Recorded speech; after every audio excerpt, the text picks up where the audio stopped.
अजित पवारांकडून आंदेकर कुटुंबाचा प्रचार। पवारांची प्रचार सभा, आंदेकर कुटुंब स्टेजवर। दादांकडून आधी गुन्हेगारांना तिकीट, आता थेट प्रचार। ही दृश्य पहा। हातात बेड्या घालून उमेदवारी अर्ज भरायला आलेल्या या आहेत लक्ष्मी आंदेकर आणि सोनाली आंदेकर, पुण्यातील आयुष कोमकर हत्या प्रकरणातल्या आरोपी आणि पुणे मनपातील अजित पवारांच्या राष्ट्रवादीच्या उमेदवार। हो, तुम्ही बरोबर ऐकताय। उपमुख्यमंत्री अजित पवारांच्या राष्ट्रवादी काँग्रेसनं या गुन्हेगारांना नगरसेवक पदासाठी तिकीट दिलंय। आणि त्यानंतरची ही दृश्य पहा। पुढे अजित पवार आणि त्यांच्या मागे उभ्या असलेल्या लक्ष्मी आणि सोनाली आंदेकर। आंदेकर कुटुंबाच्या टोळी युद्धानं पुण्यात दहशत तयार केली, पण त्यांना तिकीट देताना अजित पवारांच्या राष्ट्रवादीनं थोडीही हयगय केली नाही।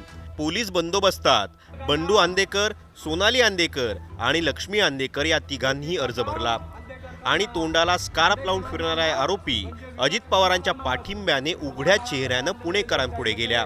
आता आंदेकर कुटुंबानं काय कांड केलंय तेही ऐका। फोन नाहीये, लेकी का काम, आंदेकर का नाम। आंदेकर जिंदाबाद। पुण्यात राष्ट्रवादीचा माजी नगरसेवक वनराज आंदेकरची हत्या झाली, ज्याचा आरोप त्यांचाच मेहुणा गणेश कोमकर यांच्यावर करण्यात आला।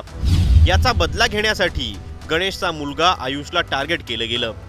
ऐन गणेश विसर्जन मिरवणुकीवेळी आयुष कोमकरला नाना पेठेत गोळ्या घालण्यात आल्या आणि गोळ्या घालण्यामागे हात होता बंडू आंदेकर टोळीचा, म्हणजेच आंदेकर कुटुंबाचा। याच आरोपात अख्खं आंदेकर कुटुंब जेलमध्ये।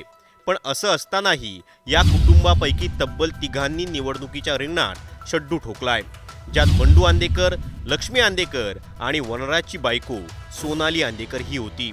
आणि यांना तिकीट देणारा पक्ष होता अजित पवारांची राष्ट्रवादी।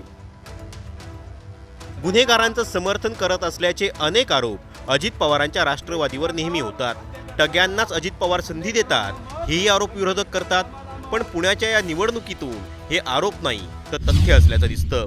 जिथं होतकरू, सुशिक्षित आणि तरुण कार्यकर्त्याला संधी द्यायला हवी, तिथं दादांकडून हाताला रक्त लागलेल्या हत्येच्या आरोपींना संधी दिली जाते। त्यांना राजकारणात सत्ताकारणात आणलं जातं।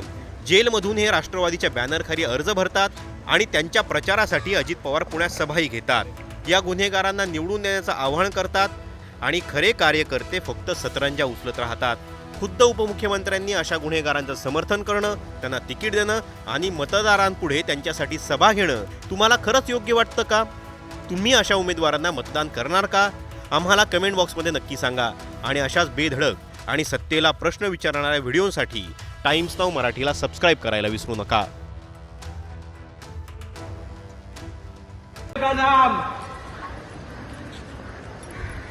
लेकी का काम, आंदेकर का नाम। आंदेकरांना मत म्हणजे विकास कामाला मत। बघा मला कसं आणलेलं लोकशाहीमध्ये, हे लक्षात घ्या। मी उमेदवार आहे, उमेदवार दडळे फोन नाहीये। लेकी का काम, आंदेकर का नाम। आंदेकर जिंदाबाद।